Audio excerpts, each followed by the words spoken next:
Hey friends, welcome to reasoning expert. हम राहुल तो लेकर आया हूँ मैथ्स से रीजनिंग का लीनियर सेटिंग अरेंजमेंट के क्वेश्चन। कल भी हमने सॉल्व किए थे और आज भी हम सॉल्व करेंगे। तो पहला क्वेश्चन देखो स्क्रीन के ऊपर क्या बोला हुआ है। A B and C are sitting on a bench facing south. D E F are sitting on a parallel bench facing north. तो आपको क्या करना पड़ेगा, इस टाइप के दो बनाने पड़ेंगे, 1 2 3 1 2 3। ठीक है, ये हो गए। देखो ये नॉर्थ वाले जो है वो ये है, ठीक है, ये नॉर्थ वाले हैं और ये साउथ वाले हैं।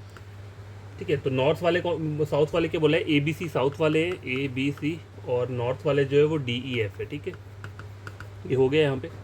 क्वेश्चन सॉल्व करते हैं। D is at one of the end to the immediate left of F.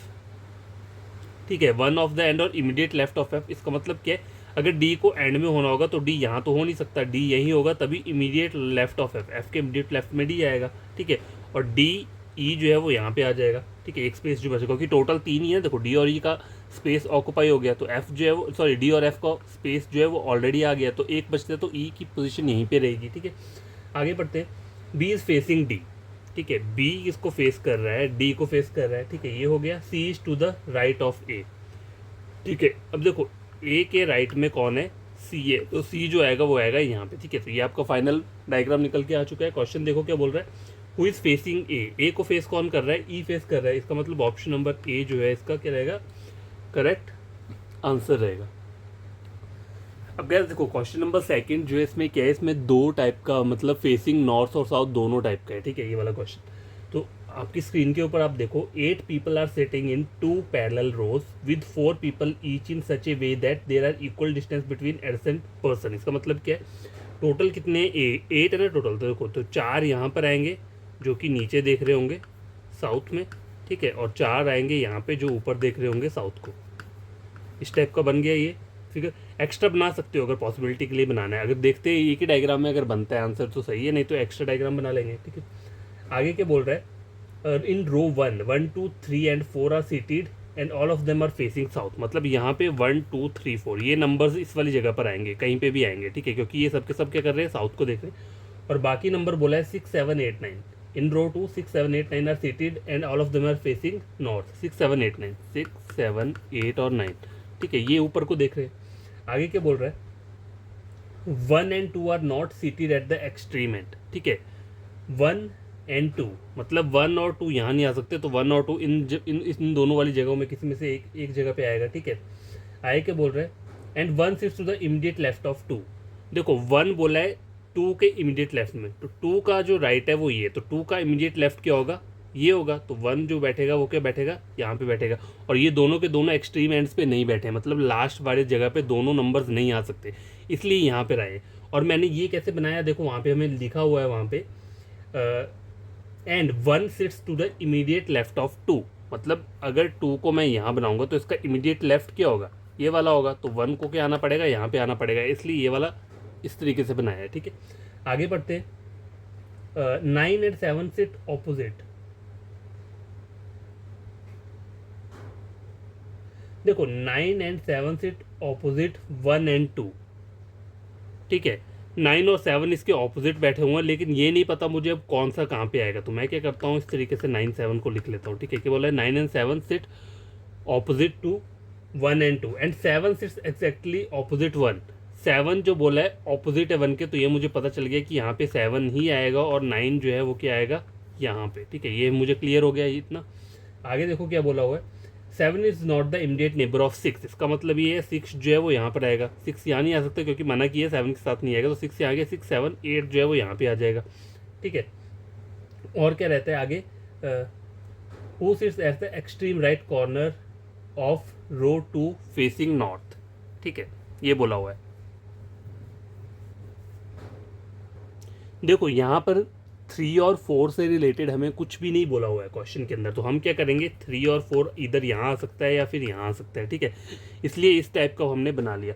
अब देखो क्वेश्चन में बोल रहा है, who sit at the extreme right corner. Right corner होता है ये वाला। ठीक है, राइट कॉर्नर, कौन सा कॉर्नर बोल रहा है, ऑफ रो 2। रो 2 क्या है हमारी, देखो रो 2 ये है, 6 7 8 9 वाली रो 2 है। ठीक है, तो एक्सट्रीम राइट कॉर्नर पे कौन बैठा हुआ है, 8 बैठा हुआ है, तो यहाँ पे जो आंसर रहेगा वो क्या रहेगा, ऑप्शन नंबर ए। ठीक है, तो गाइस क्वेश्चन नंबर सेकंड हो चुका है। अब देखो क्वेश्चन नंबर थर्ड में आपको एक चीज़ बढ़िया सी बताता हूँ मैं। देखो क्वेश्चन नंबर थर्ड में क्या बोला हुआ है, J K L M and N, total कितने बोले हैं, 5 बोले हैं, are sitting on a bench, सिर्फ इतना लिखा है, आपको ये नहीं बोला है साउथ में देख रहा है या नॉर्थ में देख रहा है, कुछ नहीं बोला हुआ है, सिर्फ इतना बोला है कि बेंच में बैठे हैं। तो आपको इसमें करना क्या है, बाय डिफ़ॉल्ट आपको क्या करना है, 1 2 3 4 5 आपको ये सबके सब क्या करने हैं, नॉर्थ में करने हैं। जब कोई भी आपको ऐसा गिवन नहीं दिया होता है कि आपका बंदा साउथ में बैठा है या नॉर्थ में बैठा है, तो बाय डिफ़ॉल्ट वो नॉर्थ में ही फेस करेंगे, ठीक है। तो मैं यहाँ पे 2 डायग्राम्स बना लेता हूँ पॉसिबिलिटी के लिए, ताकि एक गलत हो तो दूसरा सही हो जाए, ठीक है। तो ये मैंने बना लिया है यहाँ पे, और हमने इनको नॉर्थ वाली डायरेक्शन में बना लिया है। J is the immediate neighbour of K, ठीक है। जे क्या है, इमीडिएट नेबर है के का, ऐसा भी हो सकता है और ऐसा भी हो सकता है, ठीक है। ये 2 पॉसिबिलिटी हो सकती है। अब आगे क्या बोल रहा है, M is the immediate neighbour of N, ठीक है। एम क्या है, इमीडिएट नेबर है एन, ऐसा भी हो सकता है और ऐसा भी हो सकता है, ठीक है। ये 2 होगी पॉसिबिलिटी। और क्या बोल रहा है, आगे बढ़ते हैं। And J is not sitting with L, J is not sitting with L, ठीक है। ये हो गया यहाँ पे। उस एल के लिए कुछ और भी बोला हुआ उन्होंने, J is not sitting with L who sits, L के लिए बोला है, ये जो हु वर्ड है ये एल के लिए सेकंड पर्सन के लिए यूज हो रहा है। L sits on the right end of the bench, right and क्या होता है ये, तो एल मतलब यहाँ पे है, तो इसका मतलब क्या है, जे यहाँ पर तो नहीं आएगा इसके साथ, ठीक है। और उन्होंने बोला है के और जे साथ में बैठेंगे, तो यहाँ पर भी हो सकता है, ऊपर भी हो सकता है, ठीक है। चलो आगे पढ़ते हैं और क्या बोल रहा है। देखो J sits to the right of M and N, ठीक है, मतलब एम और एन के राइट में बैठा है जे, ठीक है।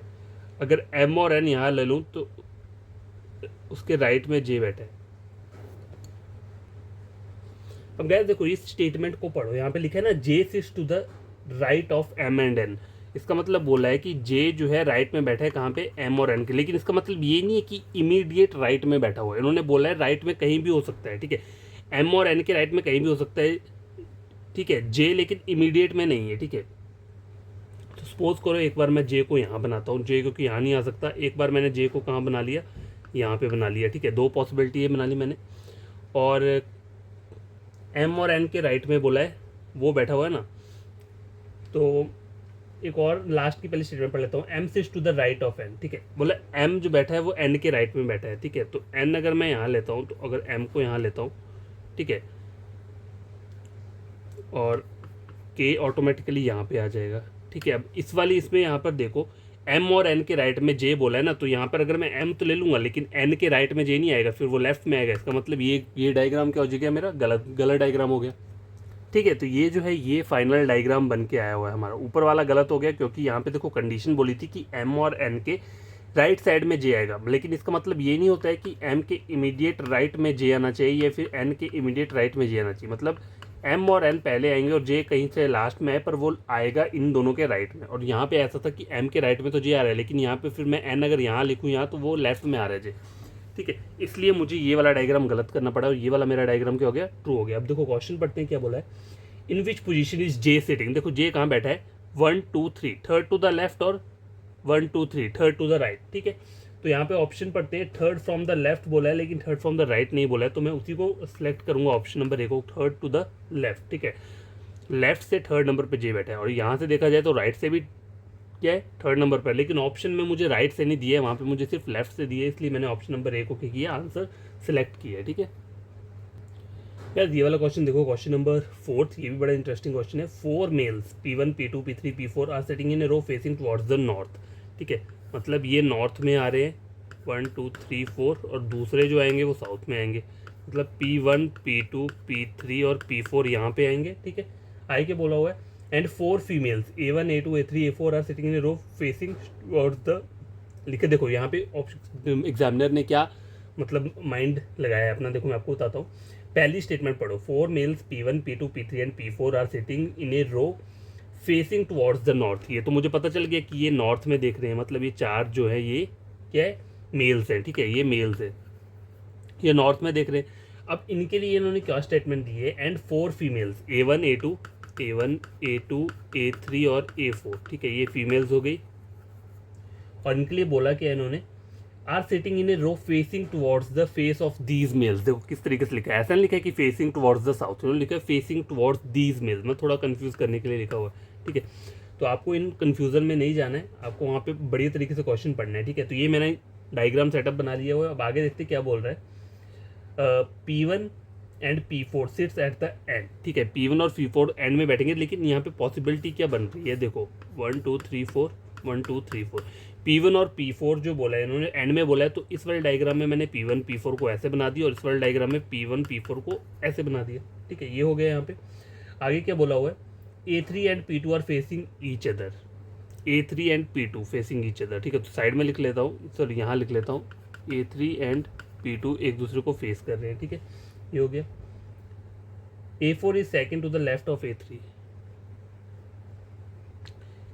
A2 is second to the left of A3, तो कैसे बनेगा, A2 is second to the left of A3, A3 आता है तो इसके यहाँ पे A3 आता है, तो ये देखो A3 अगर मैं यहाँ पे लेता हूँ, ठीक है, A4 is second to the left of A3, A4 यहाँ पे आता है, ठीक है, ये एक पॉसिबिलिटी बन रही है, ठीक है। नहीं तो एक और चीज़ भी बन रही है, A3 अगर यहाँ लेता हूँ, मतलब सपोज करो A3 यहाँ लेता हूँ, तो A4 क्या है यहाँ पे बना सकता हूँ, ठीक है। आगे देखते हैं क्या बनता है क्वेश्चन में। P4 इज फेसिंग A1, ठीक है, P4 इज फेसिंग A1, ठीक है, देखो P4 A1 को फेस कर रहा है, ये P4 है, ठीक है, तो यहाँ पे मतलब ये चीज़ें नहीं आएंगी, ठीक है, इसको भी हटा देता हूँ। देखो यहाँ पर तो और ऑप्शन बच ही नहीं रहा है ना, देखो P4 किसको फेस कर रहा है, इन्होंने बोला यहाँ पे P4 इज फेसिंग A1 को फेस कर रहा है ना, तो मेरे को यहाँ पे A3 जो है यहाँ लेना पड़ेगा, A3 को यहाँ नहीं रख सकता मैं, और A4 यहाँ पे लेना पड़ेगा, और यहाँ पर क्या आएगा, P4 इज फेसिंग A1, यही बोला हुआ ना उन्होंने, ठीक है, P4 is facing A1, P4 को अगर A1 फेस कर रहा है तो ये जो ऊपर वाली डायग्राम थी A3 और A4 वाली, वो जो आ जाएगी वो यहाँ पे आ जाएगी, ठीक है, A3 और A4, ठीक है, मैंने ये सेटिंग कर ली, ठीक है, इसको थोड़ा मैंने ऐसे करके कर दिया, अलग से डायग्राम नहीं बनाया, इसी में एडजस्ट कर दिया। अब देखो आगे पढ़ते हैं क्या बोल रहा है। A1 and A4 are at the ends, ठीक है, A1 और A4 जो है एंड्स में यहाँ पे आ रहे हैं, और यहाँ पे A1 और A3 एंड्स में आ रहे हैं, इसका मतलब है पहला वाला डायग्राम मेरा गलत हो गया, यही वाला डायग्राम मेरा सही है। A1 A2 आ जाएगा यहाँ पे, A3 A4 यहाँ आ गया। अब देखो आगे क्या बचता है, और कोई चीज़ें रहती है, देखो P1 and P4 seat extreme and पे आ गया, ठीक है, और कुछ लिखा है A3 and P2 are facing each other, A3 and P2 यहाँ आ गया, तो P यहाँ पे क्या आ जाएगा, 3 आ जाएगा, एक स्पेस बचता है, तो ये आपका फाइनल डायग्राम निकल के आ चुका है। अब देखो यहाँ पे क्वेश्चन क्या बोला है, which of the following statement is correct, ठीक है, तो पहली स्टेटमेंट क्या बोली है, A4 is facing P1, A4 is facing P1, तो ये तो ट्रू है, तो पहला वाला ही ट्रू है इसमें, ठीक है, यही बोला ना। और देखो दूसरी स्टेटमेंट की बोलिए, P4 is second to the left of that male who is facing A2, देखो P4 is second to the left of that male, P4 is second to the left of that male who is facing A2, ठीक है, तो देखो यहाँ पे both true है, दूसरी वाली भी ट्रू हो रही है, पहली भी ट्रू हो रही है और दूसरी भी ट्रू हो रही है, तो यहाँ पे जो आपका आंसर रहेगा वो क्या रहेगा, option number D, both 1 and 2, ठीक है। अगर आप इनको ध्यान से पढ़ो दोनों स्टेटमेंट्स को, तो यहाँ पे दोनों के दोनों स्टेटमेंट क्या है, ट्रू हो रहे हैं। तो आज के लिए इतना काफ़ी था, 4 क्वेश्चन मैंने आपको करवा दिए, आप इन क्वेश्चन को खुद से सॉल्व करना, अगर कोई प्रॉब्लम होगी कमेंट बॉक्स में कमेंट कर देना, और अगर वीडियो अच्छा लगा होगा चैनल को सब्सक्राइब, वीडियो को लाइक शेयर कर देना, ठीक है, ताकि और लोगों तक भी ये वीडियो पहुँच पाए और वो भी इन क्वेश्चन को सॉल्व कर पाए।